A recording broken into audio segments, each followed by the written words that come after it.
Oh, the gym? Yeah, the gym, and we were like, and then the trainer or the CEO at that time would come in and go, how come you guys are not lifting more than I'm like, hey. And they were like, please, Val, don't come back in, please.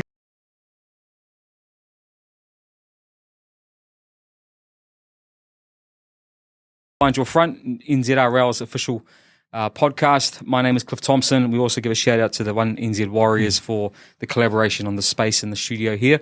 But this podcast is all about talking through well-being, welfare, wellness, sometimes some mental health that might come up in the conversation. But it also, like we said, it's all about finding your front, ways to push through challenges, to find momentum, and to help out your teammates. I've got my colleague here beside me who's going to introduce himself.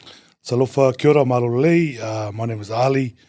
Just good to, hear our athletes' stories and also ways they found their front. So awesome, brother. And we've got a very, very, very special guest here today. It's made some time to come and talk to us. Doesn't really need an introduction, but I'm going to do it anyway.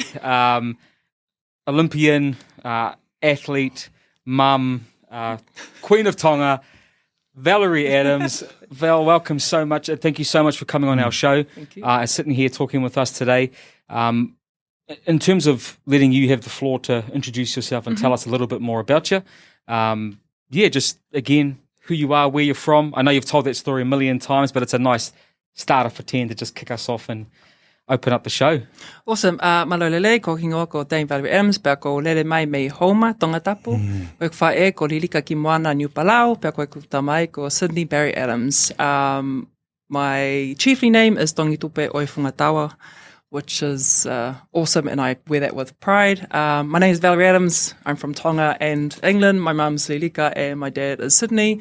Obviously, introducing your parents is such a big deal within the Pacific culture. So I'm really happy to be here with you guys and have a talanoa and share stories, and hopefully we could help others. Yeah, nice. That's awesome. And that really is what it's all about. It's about what sits within our individual stories that we can share and use to help motivate, inspire, encourage our communities to do and be well. So with that being said, for those who haven't, and I'm sure a lot of people have seen your movie, your documentary, the story of your life. It's a beautiful story, and there's so many things captured in it.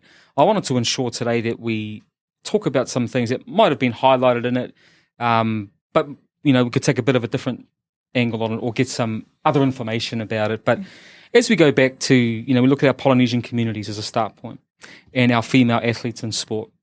You obviously took a bit of a different journey, right? So, picking up the shot put was something unique that most of our Polynesian athletes probably wouldn't have done. I know you touched on it in the film, but I think if we sort of start in that space, what was it like growing up and being a bit different? Yeah. Right? I think that's an important thing to recognise and to speak about. But what was that like for you being a little bit different? And I think even being a female in that space is another challenge in itself, right? So if we start there, how was that? Absolutely. So I knew I was different from a very, very young age. I was 6'4" at the age of 12. So as you can imagine, growing up in South Auckland with separated parents was really difficult.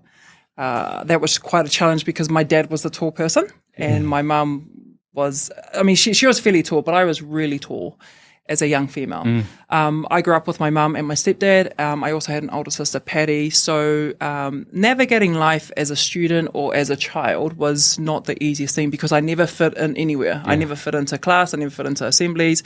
Never went to the school ball. At size 14 feet at the age of 12. So finding shoes and clothes to fit, we come from a very, very poor family. $40 a week to feed 5 mouths. I don't know how my mother did it, but she did it. But one thing we always had at home was a lot of love and a lot of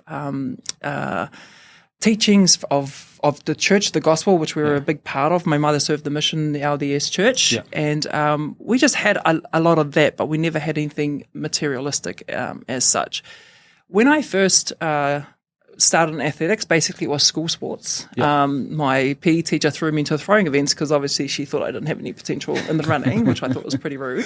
But so I was thrown into throwing events and I fell in love with throwing. I threw discus, javelin and shot put at the same time. And from there, broke school records, then went to Counties Manukau Championships and broke the school record there with no shoes on. Wow. Again, really poor heart of family, but a lot to love. And then from there, that kind of where it all kind of started. Now, I qualified for the Northern Regional Championships, which was awesome, but the one thing that really changed my life, actually, there are two moments that made me realize that athletics or this journey that I was on was for me. One was when I was 15 years old and sitting at the South Auckland Hospice.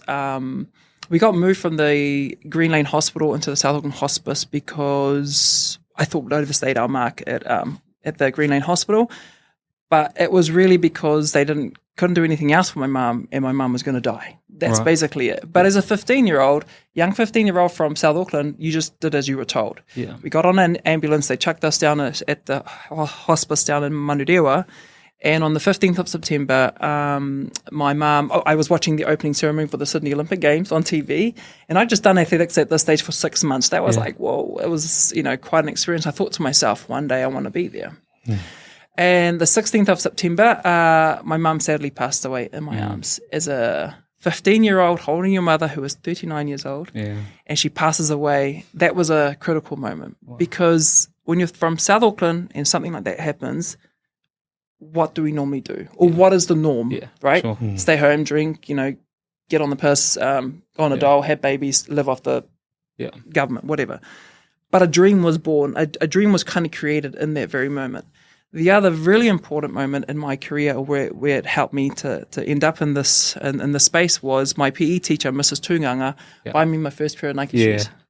And that was her taking pity. I thought it was taking pity, but it was actually her seeing something in me that I never saw at the time. But she saw something to the point where she sacrificed her own finances to buy me a pair of shoes. And that was the most amazing experience for me because all of a sudden we're at the Rebel Sports in Manukau. Yeah. And we never go to Rebel Sports because we always buy shoes in Uruhu, those $20 shoes. We didn't even buy Slazengers. If you if you got Slazengers, you're kind of rich. Yeah. But we're in Rebel Sports, and then she bought my first pair of Nike shoes. Wow. And that was two moments that really stand out to me that really made a difference in my life, which I try and share to this day with as many people as I can, because if you have the ability to, you don't know how much that could change someone's life. And that really changed my life. Being involved in the sport, true, athletics is not something that a lot of our polys get into. We are all known for volleyball, basketball, netball, and rugby, which is sad, right? We will never be involved in sailing, rowing, because those are balangi sports. Right. That's just the way it is. We don't have the equipment or the resources to make that happen. But it doesn't mean we can't do it, right? It's just that we don't have the facilities or the resources to do it. When I came into athletics, there wasn't a lot of people. Beatrice was around, but it was a real balangi sport. We were really known for middle-aged, middle-distance runners who ran, and that's how athletics was famous. Yeah. Not because of throwers, but because of that. So I had to navigate a lot of spaces of going from Mangere over to Mount Smart to train. We used to train at the Warriors car park, believe it or not. Yep. And whenever the Warriors, no offense, Ali, but whenever the freaking Warriors had a game, we got kicked out of our training venue. Right. Well, it's all your fault. And then there was a garage just down the road, which was made into a gym, the gear shed for the track. That was our gym. And the car park for the Warriors games, that was where we threw. Yeah. But coming from Margaret into spaces like this was quite like, whoa, like this is amazing. You're at a track. And people kind of take some time to give you some value or to give you a bit of their knowledge. And I had to navigate life through that. I was catching trains and being charged an adult fare, even though I was only a youngster. I was talking and communicating and training with a Pākehā woman who ended up being my coach for 11 years. Right. Again, a space that we're always told as Pacific Islanders, you always respect your elders. Yeah, sure. So you never spoke up, right? Which is good and bad. Yeah. Because there comes a time over the years where your voice is valuable. What you have to say is powerful, and you should be given the space to do so. Yeah.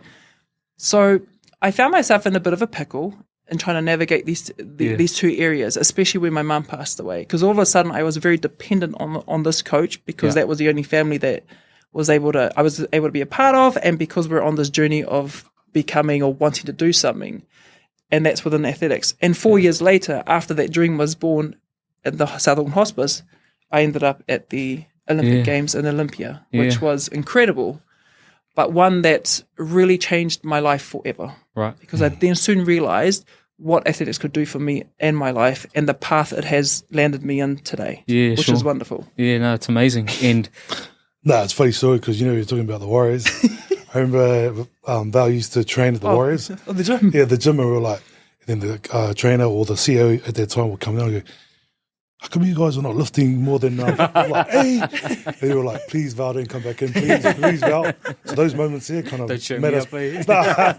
And it drove us to be better. So, look, I think to be fair, she probably showed half the males in New Zealand up with what she can lift. But no, just there's something powerful you said there. I mean, you said a lot of powerful things in that, but you mentioned about sort of finding your voice. And I know, again, from watching your film, there's a salient moment where you're with your new coach and you're having this feedback session with him, but you refer to it there, and you're quite a lot further on in your life and in your career. Then you talk about the need, you feeling like the need, you haven't said what you feel like you should have said, and you haven't found your voice. Can I ask, what do you think makes it hard for us as people to find our voice and the confidence to speak up? I think it's because we put people in power on a pedestal. Right. And that's been ingrained to us from a very young age. Your dad is the, mastermind of the house.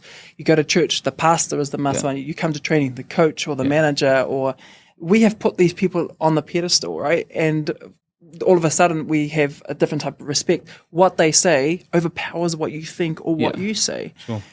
At the end of the day, we all sleep and eat and shit the same way. Right. Therefore, we must actually go, okay, they are in that position, sure enough, but don't decrease your value just because you've put this no. Right. And it took me a while to get there. It hasn't always been there. And to make it worse, yes, I had a couple of male coaches, but the one coach that made me have that actually helped me voice more of my concerns was actually my coach in Switzerland. Right. The part you saw in the movie, that was a very tough one because of his personality. Yeah, right. So and I'm a coach now, so I understand, right? Right. And what I want to do is make sure I always have a safe space for my athletes to speak up. And sometimes my athletes tell me what I want to hear, and I call them out for it. Yeah. And I coach Pasifika athletes. I don't have any Balangis in my squad. Yeah, right. They're actually one Yuan and a couple of Tongans. And I know when they're telling me what I want to hear because I know I've done it myself. Yeah. So when you remove that and take away the fear out of them, or they're trying to make me happy, say I don't even care. Like it's not about me. I want to do what's best for you. Once they realize that this is a safe space, it makes the communication a lot more open and transparent. Yeah, sure. Because one thing I don't like is actually people telling lying. Yeah, right. I hate it. When you're an athlete or a coach, and that's why I've had the pleasure of having 3 coaches. Is now I can identify. I don't want to be I don't want to do silent treatment with my athlete. If there's an issue, we want to talk about it. This coach here, I love him to death. Like my Swiss coach, he is like the epitome of the most amazing coach ever. Because even though he was amazing and one of the best in the world, if you came as a development coach, he was never above you. Right.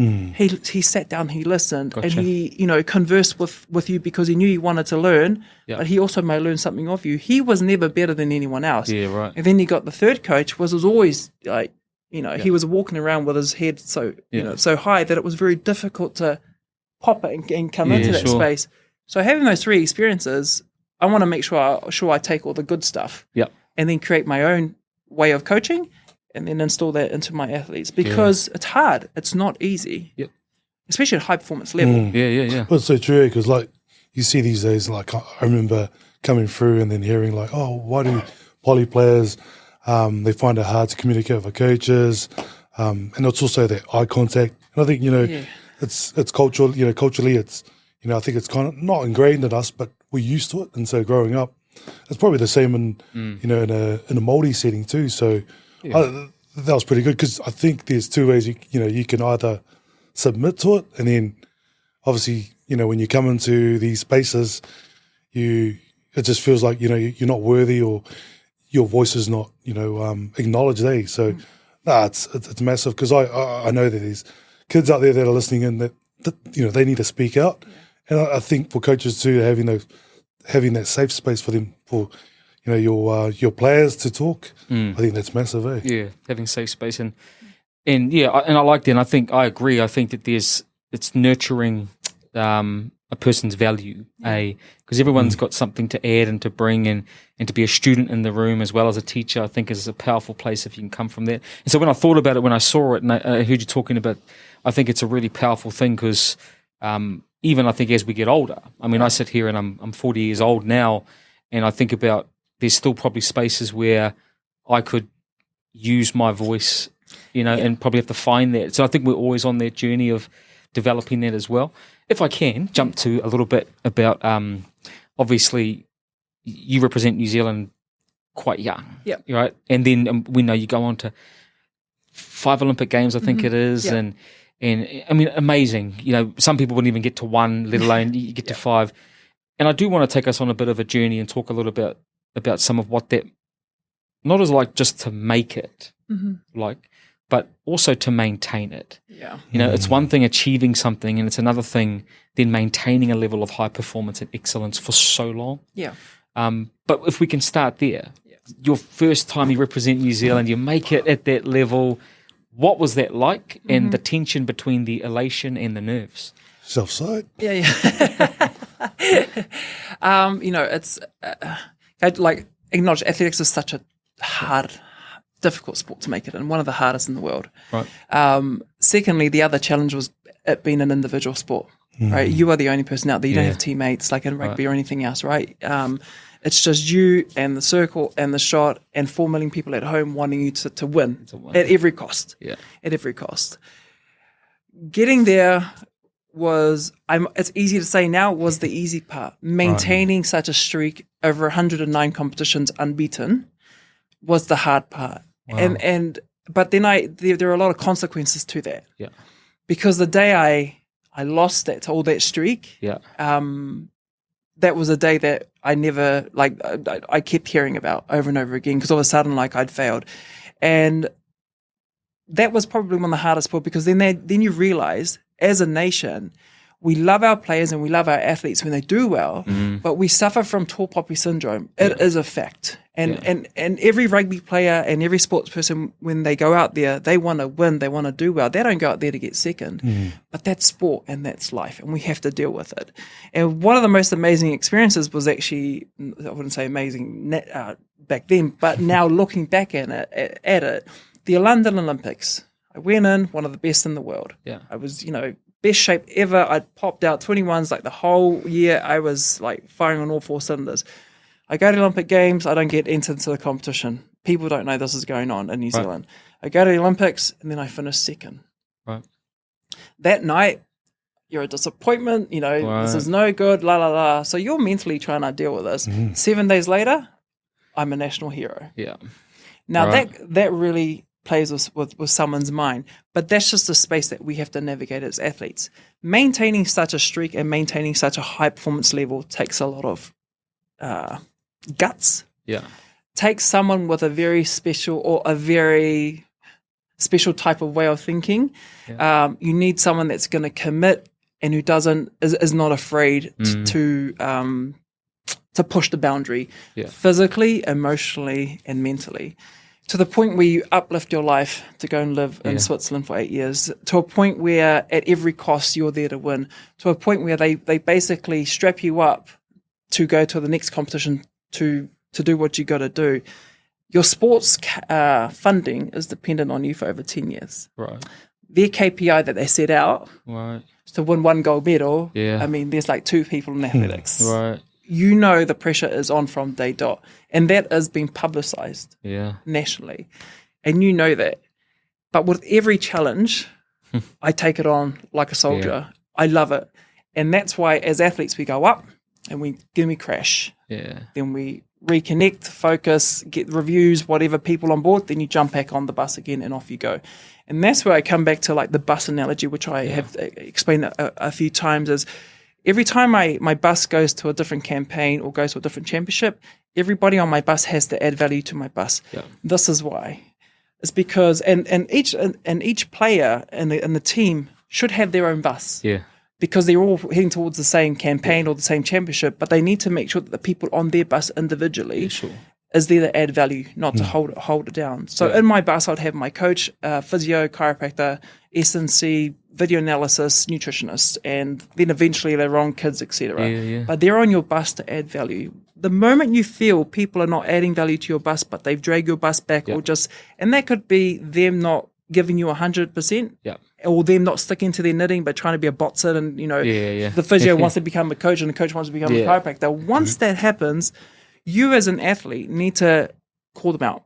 Again, courage and empowerment to be able to do that. And it took time to get there, but I soon realized that when you're out there in the circle, they're not going to look at the people behind you or the people in your bus to blame. They'll be like, well, you're the one that sucked out there. Like, what happened? And you're like, But they don't know all the riffraff that's happened back here.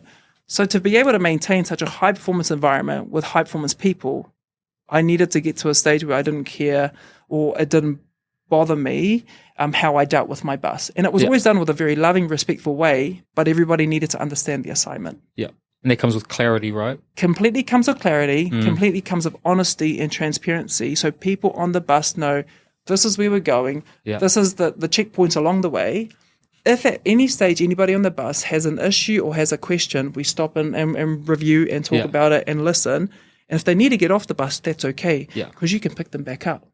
And I've kicked a few people off and picked them up a couple of bus stops later, and one person didn't make it on. But when I was at those Olympics and I won, I didn't have any regrets. But if I didn't do it, then you go, damn, what if? Too late for what ifs, mate. Like ship sailed. So it's not for everyone. And 5 Olympics later, I can sit back and say, okay, every Olympics was very different. It came with the happiness, the elation, the tears, but I had to take that risk. I had to take full control of it, because at the end of the day, it was me out there, not the 5 people behind me. No, that's amazing, and it's a great insight. And I sort of want to circle back to, you made the comment around the contrast between you sort of placed second, and then 7 days later it changes, right? And everyone's like, you're the national hero. How do you, but then for people that are listening in that might need some help, when you have expectations on you, or people are one moment disappointed and then it changes, like how did you actually deal with it? Deal with that emotionally? And so I left London and I went to Paris. The hardest thing was actually not experiencing the moment. The moment of winning the Olympics, 80,000 people in the crowd, your family's there, national anthems, all of that. That moment is now gone. Can't get it back, And then after that, it was the mixed zone and the media. For the next 48 hours, I was just hit with media, bang, bang, every question. And when I go back and look at some of the recordings or, the interviews that I had, I was just an emotional wreck. I was, I had nothing. I had nothing, no energy, nothing to give. I then went to, which was already planned to go, I went to Paris with my sister and my niece, because they were there. From Mangere, going all the way to Paris, to London, then to Paris was such a big deal. So I wanted to try and do whatever I can to spend some time with them. I went to Paris and I faked it. I sat around, but I was not in a good place. And that's where depression came in. That's where I was digging myself a hole. But what kept me going was because they were there. And they were sad for me, but happy to be there. So, you kind of played this game where you needed to entertain what was going on in front of you, but internally it was killing you. I came back to London, and then Lisa Carrington won the day before I was leaving London, because then in athletics, your season doesn't stop. I jump back on the plane, head back to Switzerland, and then we had Lausanne Diamond League like a week later. It doesn't stop for us. So how do you switch from that to that? You just do. You go back to training. But obviously that first training session that I was scheduled to be at is when I got the phone call from Dave Curry to say I'd won. And the switch was, in that moment, like I was relieved, but then I was, the emotions, everything that should have came out 7 days before, just all came out in the car on my own up in the Swiss mountain. There was nobody else around me.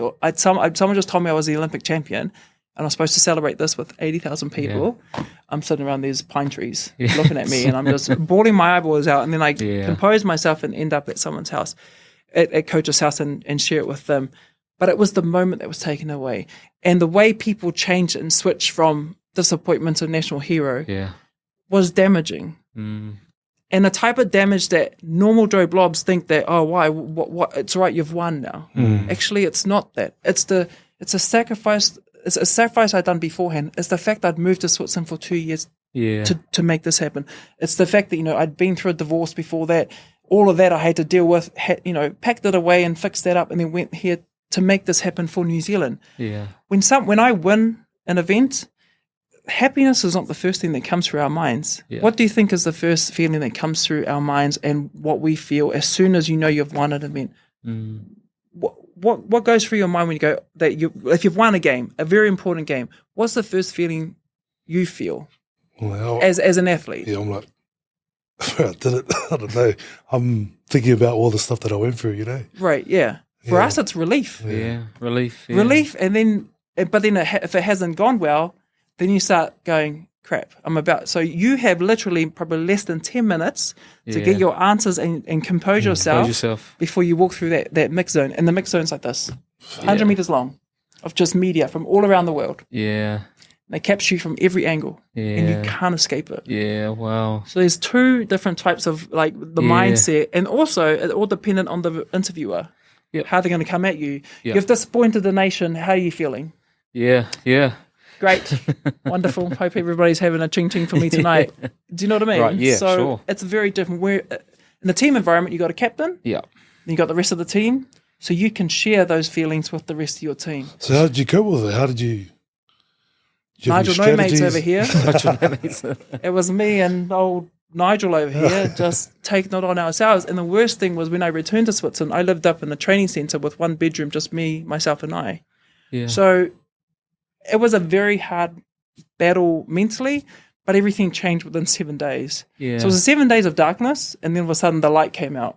Yeah. And these mofos wanted to turn up to Switzerland, up into my mountain to start doing interviews and photos and all the rest of it. And then everything else came. But I'm one of the lucky ones because you have athletes, or you hear athletes, getting awarded their gold medal 7 years down the line, 10 years down the line. Right. Mine was 7 days. And that just goes to show how technology has changed over the years with doping control. Right, sure. Another, subject in itself. But that's the difference. And if it was caught 7 days later, that's all right, because we go back to trying to make a living out of this. All your contracts and stuff are still valid because, as you do, you make deals. If you win this, you get this amount. If you win this, you get, but 7 years ago, that doesn't exist 7 years later. No, so there 100%. are pros and cons to this, but I don't wish what happened to me to happen to anyone else. But the positive side was, they had it here at the Cloud. They presented my medal at the Cloud with 2,500 people seated.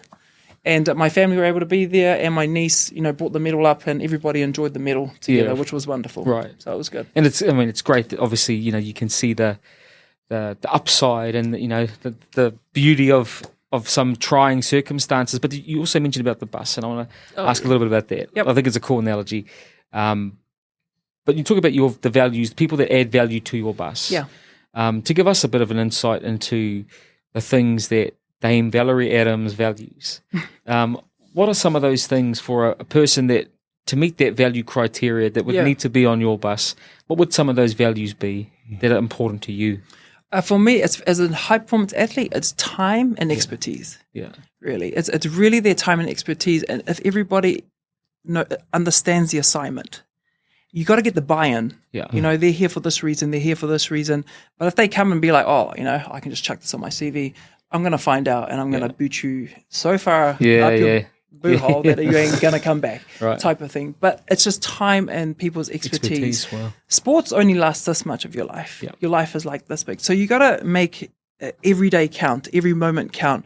But the people around you has to be supporting that journey. Yeah. And your support team are so important because whatever they say, whatever they do, you're hanging off every word they say. If I'm injured, my first go-to is my physio. Yeah. I've had this physio since I started athletics, Lou Johnson, and she's the most amazing thing ever. So my first port of call is Lou. Yeah.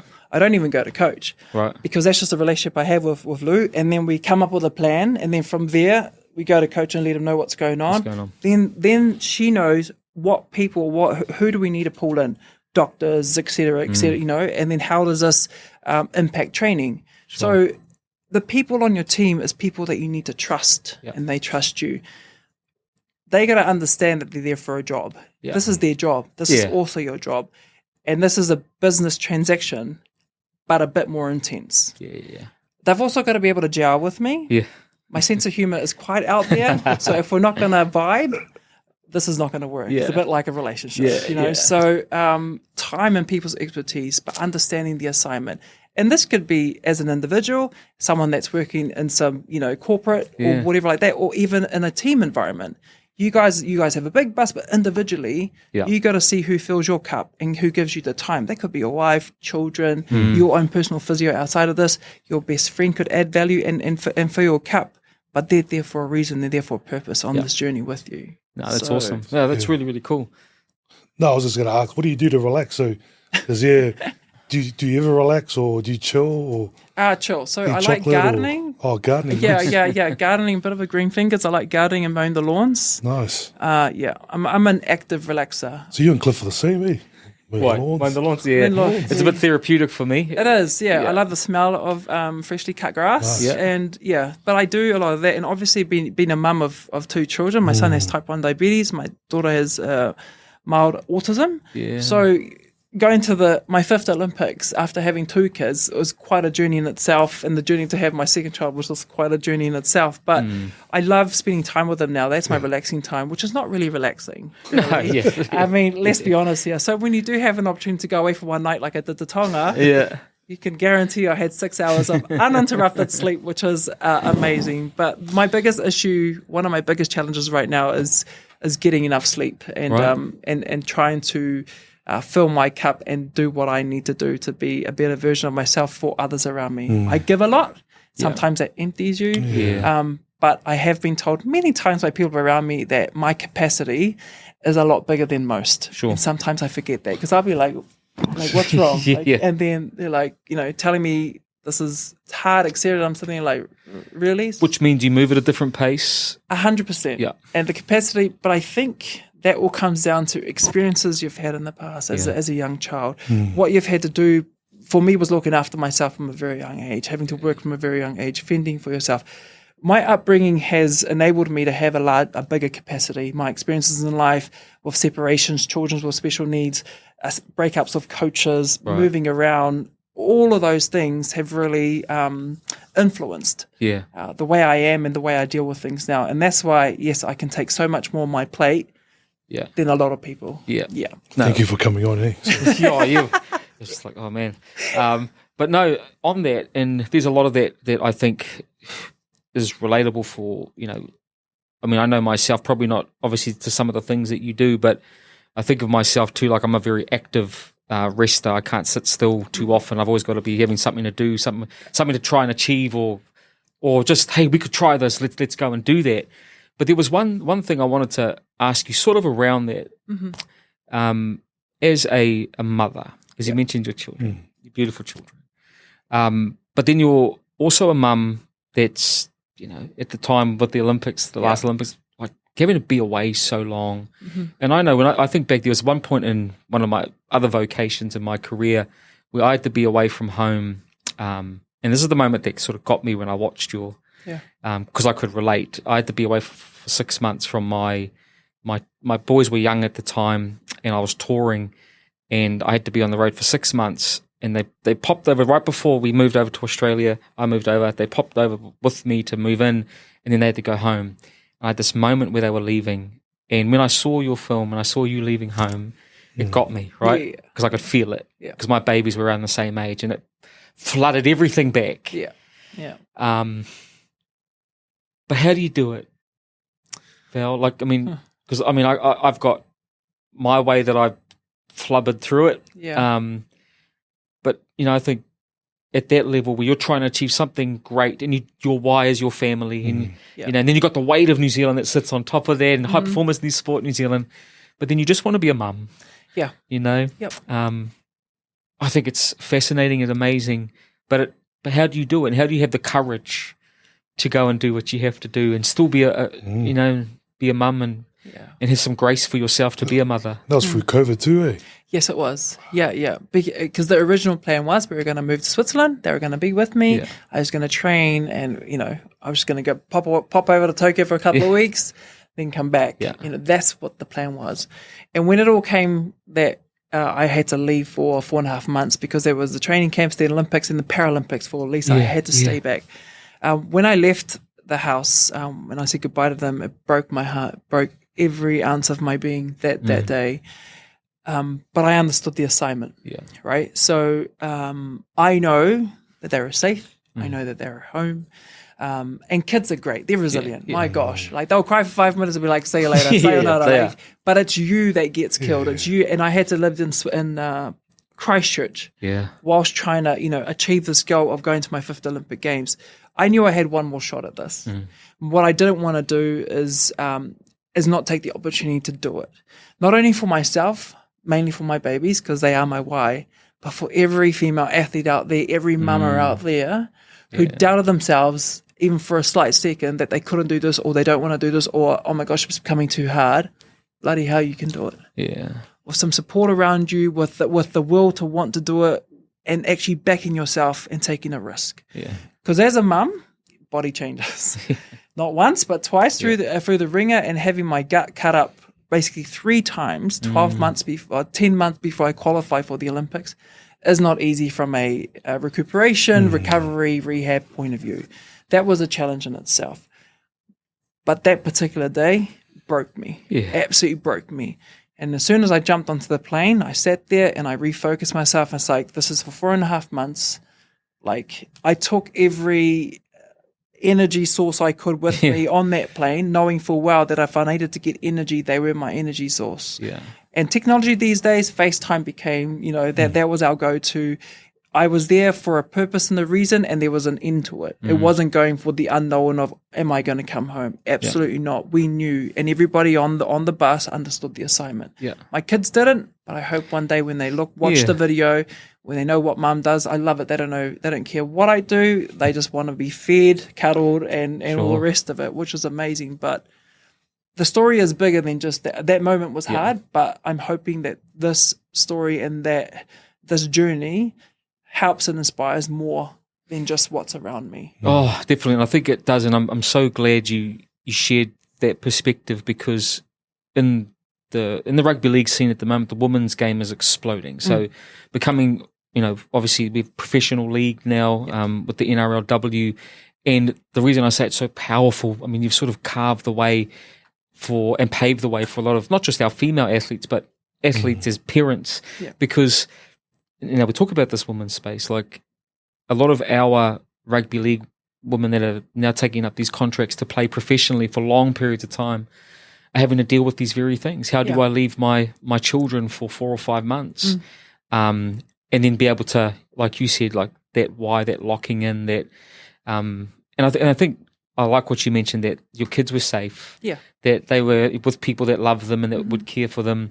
Because I remember that moment when I was standing, because my one was with my kids were leaving the airport, and at Brisbane Airport, you can look down and see them through the glass down there. And as my wife was taking them away, my second eldest at the time, I think he was 2, and he could see me, and he was crying and screaming for his dad, and I was in tears. And I remember turning around saying to myself, right, okay, let's go. This is why we're here. Let's make it happen. I called my wife when she got home, and she said to me, I said, oh man, how's Vincent? And she's like, oh, the moment we got on the plane, he was fine. Like, he was okay. So I love that you said that, because it usually is us. Like, we're dealing with our adult emotions and trying to navigate all of this space. And so thank you so much for sharing that, because I think it's a beautiful picture of strength, resilience, but a vulnerability that, man, you'll struggle with the human side of having a family, because I think the thing that you're probably most proud of is you being a mother, right? And 100%. Your children and your family is your responsibility. So, that's really special. So that sort of leads me to talk about this, ask this, is life. So you had the final Olympics that you went to, and what does life look like for you now? Because you mentioned a little bit that you're coaching, and I know it hasn't got any less busy for you. No. So, but what does life look like now that you're not, I suppose, competing at that level? Life looks messy. If anybody kind of sees like what I'm up to, and a lot of people say, well, what do you do now? Do you just, the perception, do you just go and have leisurely lunches and hang out? I'm like, what? I wish I did. Actually, I don't wish I did. I did that because you have so much more to give. And I think as an ex-athlete and someone that's been in the high performance sector, you have so much more to give back to the sport, but give back to the system. I'm on the board now for High Performance Sport New Zealand. And I've always said that if you want to make change, you need to be at the table, not making coffee for the people at the table. And with that, again, is navigating the spaces and having the courage and empowerment to speak up. The girl from Mangere never in her right mind thought that she was going to be sitting at a table with Railing Castle and all these people in their nice fancy suits talking about the system that we're trying to improve. And also bringing your light to it by talking about your experiences as to how we can get our Pacific Island Māori athletes to navigate into the system. How does the system fit into them, not them fitting into the system? Because the system is not made for everyone, right? And having a system that's all the way in Albany is not conducive to great performances, or is not going to entice anybody to drive all the way to Albany when we all are based out here. It's all of those spaces that I'm trying to go through. So I'm on the board for there. I'm also on the council members for World Athletics, have been for a couple of years. Implementing change, getting them from a bigger perspective and actually seeing what's happening in Oceania. This is a space that's sometimes forgotten in that world. I am also involved with Oceania Athletics. I coach a Tongan athlete, Atamama Tuitawhaiwa, who's trying to go to World Champs this year. Lisa, coaching her Paralympic, trying to defend her title this year at World Champs and also next year at the Paralympic Games. Ben Tuimaseve, shot putter, Nguyen shot putter. Also, he's on the bandwagon. Still heavily involved with all my sponsors, which is wonderful, and doing a lot of stuff for them. Kids keep you busy, specialists, school drop-offs, pickups, etc., etc. And then just doing charity work, where I can, speaking engagements, going to visit schools. The calendar and the schedule keeps going and going and going. This movie really had a massive impact on how busy I am. But I think for me, it was a story that needed to be told. It was a story that needed to be told in the way that so many people can relate on a lot of topics that I did share in that story. Yes, coming from Pacific Island family, the struggle was about being a female in a world that's very male dominated. Being able to navigate spaces that it's very difficult to. IVF journey of having 2 children, again, a very taboo subject within the Pacific culture. And if you don't have children, it must be your fault. Right. That's just the way we kind of, that generation thinks, Having to speak through that, going to Olympics as a mum of 2, what are we supposed to do? We're supposed to stay home and be a housewife. Not in this world, darling. Like we just don't roll like that, And actually sharing your story in that way, I've been able to kind of ride that a little bit because so many more people have reached out that can relate with me. Having this operation with my son, I ended up with something called a stoma bag. Right. What's a stoma bag? Basically, my bowels were twisted and they needed to take out parts of my intestine. I thought it was contractions, but it wasn't. It was twisted and it could have killed me. I was 2 hours away from it being fatal, could have killed myself and my son. But they saved me. And then I ended up with this bag. Again, that community is very small. But having that shared on my in my movie, then a few people reached out. Diabetes, again, type 1, navigating that space. Most of our people are type 2. All of a sudden, these fools are like, oh, we're the same. I'm like, no, honey, baby. Like, you did that to yourself, love. Eating that tara and that corned beef, that's what clogged your hearts, my love. Type 1 is, explaining to them, educating them through that journey and also seeing it as not a disability. It's part of his life. How do we make him live a very fulfilled life? So life is pretty crazy and busy, But I want to make a change. My job here is to be a great mum, but also take the opportunity to inspire. My biggest thing is actually how do we get our Pacific Island woman to speak up, to be part of spaces, to navigate spaces that could impact them in a positive way, and for them to become influential in their own communities. Taking someone out of the community to empower them, then putting them back in is more powerful than someone like a Palangi going into Mangere, telling them what to do and then buggering off. That's not how we work. And I think we need to find ways in how we can better work together, not only as sports people, but wider than that. We have a bigger journey, is that how can we impact the whole Pacifica, not just high performance or the sports crew here or anything like that. It's actually how can we make a difference, not only here in New Zealand, wider Pacifica. So being in Tonga for 24 hours, it was wonderful. It was the best thing ever. The amount of pride and joy, but there's deeper problem. Yeah, sure. Than what we're seeing on the surface. Yeah. How do we dig deep into that? But talking to the right people, I'm not afraid of speaking up. I'm a woman that's very strong and very proud of who I am. I love being 1.93 meters tall. Love it. And people feel intimidated by it, but that's a them problem, not a me problem. Sure. I'm quite a nice person. Most of the time. But it's actually using your platform in a very positive way. Social media, another way we could impact change. Yeah. So you have to use it in a way very authentic. I run my own social media, so what you see is what you get. It is me. Nice. I don't have anybody else, pretending to be doing you. It for but TikTok. Yeah, TikTok, yes. Navigating that space. But again, each social media platform has a different age group. Yeah. So I'm banging on 40 next year. And so I'm looking forward just to continue that work, continue that mahi, and see what the future holds. Oh, that's awesome. I've got a bit of a different question around that. I was just thinking about it as you were talking, and then I've got a sort of one more sort of question towards the end. But the question I have, you got me thinking, was, in all the craziness and the busyness, it's all amazing, great stuff. How do you decide what to say no to? Mm-hmm. Like, what are the things that, 'cause there's got to come some point, right, where and I know that, like, there is a lot of things are good opportunities, but what's your process, or how do you determine the thing that you can't do, whether it's today or this week or? Yeah, so I have a great manager who also, it's very hard for me to say no. Yeah. Because you can see the potential in someone or an organization or anything like that, and you want to help where you can. And I know you cannot help everyone. Yeah. So I make sure that I focus on the things that I can make a massive impact on, and choose the ones that you really want to make a difference, right? So Nicole helps me with that and navigate through that space. There is so many foundations and so many organizations but you can't change the world. But if you can change one person's life, for me, that's a success story. Sure. Like my PE teacher has done for me. Yeah. That I will hold that dear to my heart for the day I die, because it's about making an impact, like a positive impact, making it mean something. I'm not about lip service. Yeah. We always get that everywhere you go, and a lot of organizations and groups, but it's actually what you do physically that's going to make a difference. So Nicole is really good. Helping you navigate. It's hard for us to, I think, athletes and most people of high performance, who get a lot of offers or requests. It's hard for us to say no to your face, because it's not about you not wanting to do it. It's just that you can't do it, and sometimes your values don't line up. Sure. So you have to be true to yourself in that space. I appreciate it. Thanks, Nicole. Yeah, been awesome. That's why I'm here. So. We appreciate it. We really do.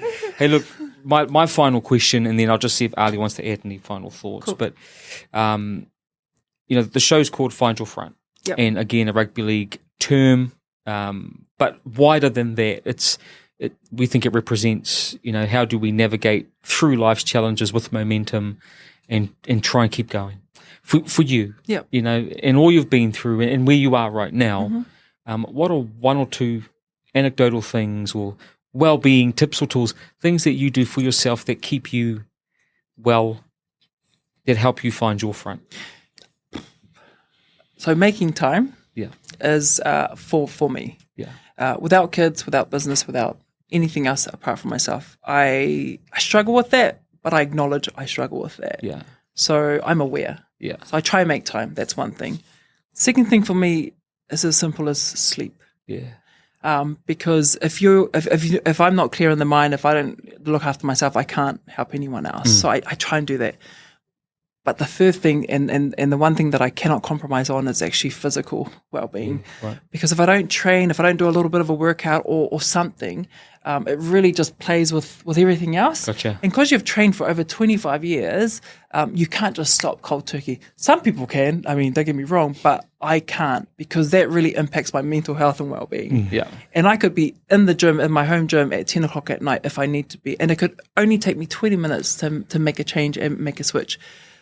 But I also realize there are some situations where you got to be comfortable being uncomfortable. And it's going to pass, but right now, this is what it is. And it might be, sleep deprivation, but you got to get through this day, or whatever it may be, or your children will be difficult. In that moment, acknowledge it for what it is, be comfortable being uncomfortable, but know it's going to pass. Have a plan in place for it to pass. That's So awesome. It's not easy, but we got to do what's right for us, not anybody else. No, very, very cool. Ali, any final thoughts or comments? No, just grateful and thankful for, your time. I know it's precious, but also just to hear your story. I know, here at NZRL, we talk about it's more than a game, but definitely your journey, that tells you, it speaks about more than a game, what you've achieved. It's out of, no other West Aucklander can do that, but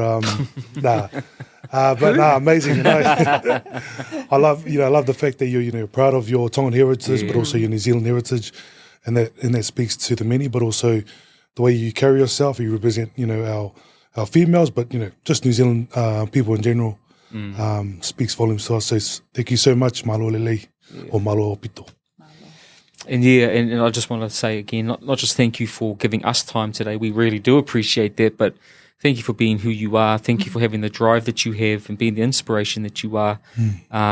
It's not just encouraging, but I think it's also a really good, positive challenge for people out there to say, that you can be more than what your circumstances dictate. Yeah. And that, you don't know what's really in you unless you give it a real good crack. And I think, again, you're such an inspiration for that. Not just, again, female athletes, but for athletes and for people in community, our Pacifica communities and mothers, parents. Thank you so much for doing all you've done and continuing to do what you do. And for those watching, for those jumping on this podcast, again, we thank you for your time. And we hope that some way today this session has helped you find your